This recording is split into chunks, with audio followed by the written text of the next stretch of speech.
What's up, people? Ed's here. It's the 7th of October, 2020, south of 30 days to the election. And I want to do a documentary review on the documentary entitled Who Took Johnny?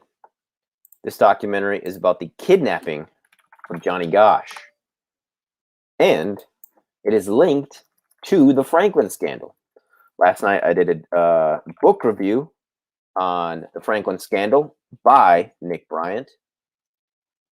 And Nick Bryant is actually seen, makes an appearance in this documentary for a short time. He's wearing, I think it's a Minnesota hat.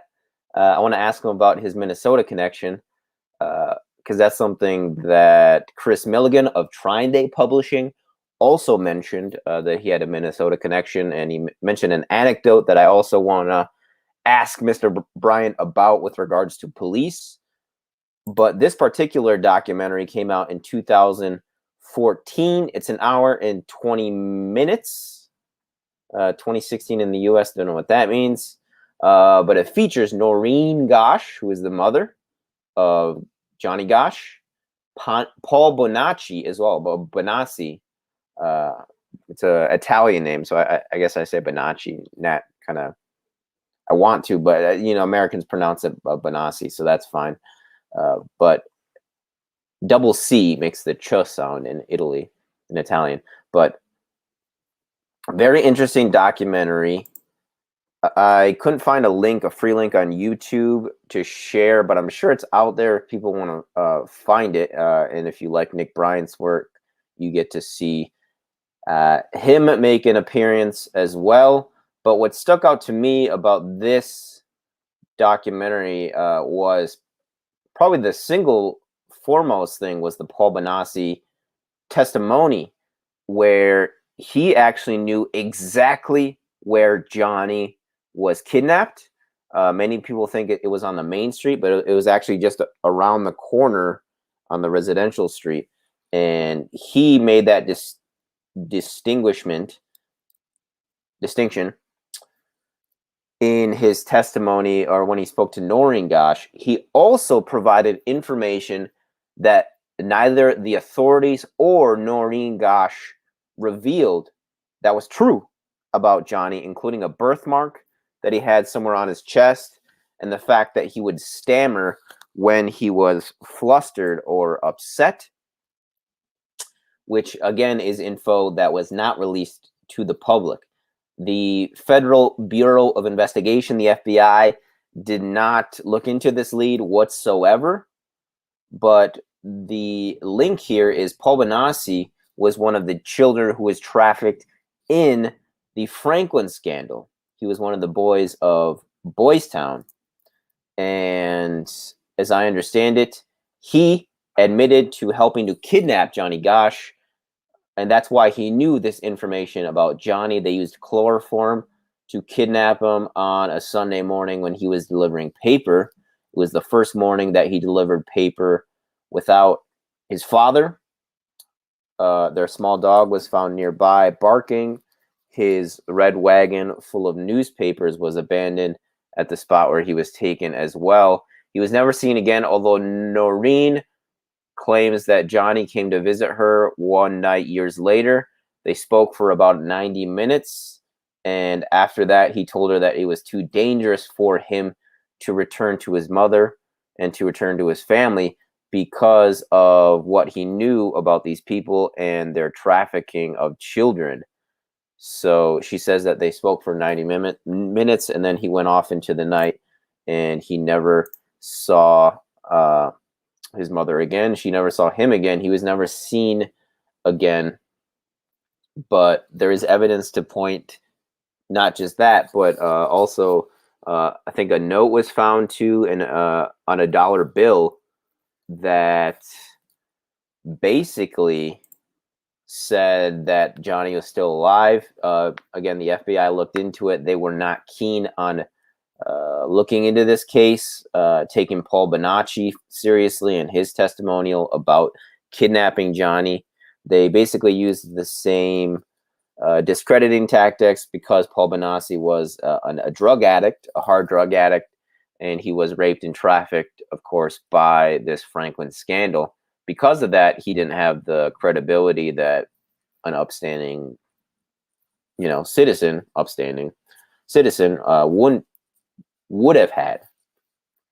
And of course, much of this was not his fault, right? This is kind of the MO. In a way, it's a closed loop whereby they get the kids addicted to drugs and then criminalized, which in the eyes of the Justice Department and society at large discredits them. So when they do come forward with their allegations of trafficking and abuse, they're not taken seriously. And this is the tactic that was used against Paul Bonacci and his testimony when he made those identifying remarks about Johnny that only he and his mother would know, because they were up close to him and they saw those. His mother obviously would know his birthmarks and distinguishing features and behavior and mannerisms. So how did Paul Bonacci know these things about Johnny if he's lying? It seems to me to be quite far-fetched that he just took a random guess and knew these things or guessed these things about Johnny Gosch. Didn't he seek refuge at some Indian reservations? I don't know where he sought refuge, but in the documentary, they actually visit with Paul Bonacci the place where they were held, and he actually described the place before they even arrived there, and it was his first time going back to that kind of storage house where they kept the boys. They kept them under this it's not really a basement, but I guess a cellar is more of a makeshift cellar, or a cellar that is not attached to the house, basically underground, where they would keep them if people would show up at the house unannounced, authorities or someone else, right? Sorry about this. Light is a bit overexposed here, but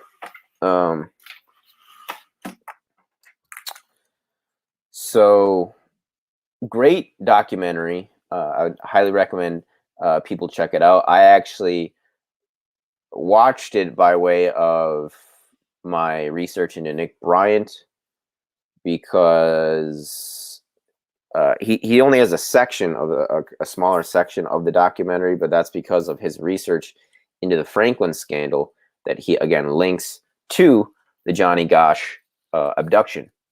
And again, the FBI kind of dropped the ball on that, as well as local police. The local police station was only 12 blocks away from Johnny's house, and it took them 45 minutes. And this is not a small town, as far as I recall. 45 minutes to show up to the scene of the crime. They obviously did not do a very good job. And it's one of those cases that we see all too often, and it seems to be endemic in our system that they just don't really pursue these types of cases with much vigor whatsoever, especially, I think, because the FBI might have known already about the link between Paul Bonacci and the Franklin scandal. And Paul Bonacci's attorney was actually John DeCamp, who also wrote a book on the Franklin scandal that I will probably read at some point in the future as well. Again, it came out in 2014. It's an award-winning, RUMUR award-winning. So I guess that's a documentary awards.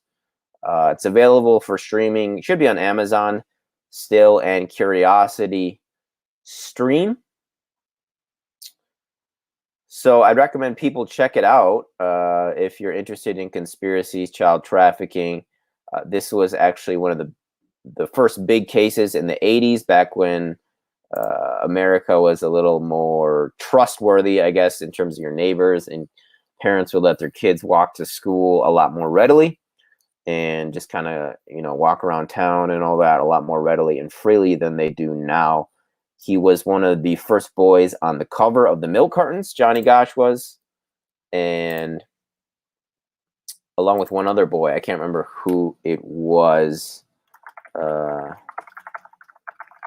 but because of that, his face got a lot more media attention. So in the milk cartons at schools, there'd be a picture of the missing children, and one of those was Johnny Gosch. He's one of the first children on there. So again, still hasn't been found.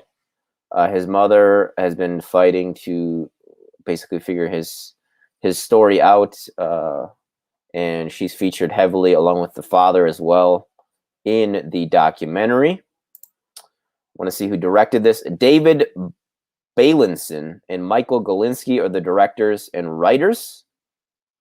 David Bailenson and Michael Galinsky. Again, would highly recommend people check it out. Gloria says, absolutely wonderful documentary. To even think about how GHWB and all who were involved. One massive cover-up. What is GHWB? Is that, oh, Herbert Walker Bush. Okay. Yeah, George Herbert Walker Bush. Yeah, again, yeah, this is going on during his time. And again, what was going on? Let's do a pop quiz here, folks. Around the same time as the Franklin scandal, with the Epstein of that was, again, Lawrence E. King. And as far as who's the Epstein of this scandal, he's mentioned, and I think they have a sketch of him. He's like, I think he said he was Latino, the guy that helped to kidnap Johnny, according to Paul Bonacci. We don't know about him. And again, these Epstein's characters, they're usually not known, right? So Craig Spence, his network, was also going on during this time, but that was, again, in Washington, D.C. But that's not mentioned as far as I can remember, unless Nick Bryan mentions it. But again, the main focus is Johnny Gosch and his link to the Franklin scandal. Recommend people check it out. I think it's going to go down in history and only get more well-known, well read and well viewed by the American public, and hopefully will eventually go down in American criminal folklore as a landmark story. I think it already has, but I just hope it gets to a wider audience, and that's kind of what I'm trying to do here. So I also reviewed Conspiracy of Silence, if people want to check that out as well. I watched that. That should be much more easily found online. It was originally supposed to be aired in 1994, 1995 by the Discovery Channel. Congress put a stop to that, but it was still aired in the United Kingdom, but a different and edited version.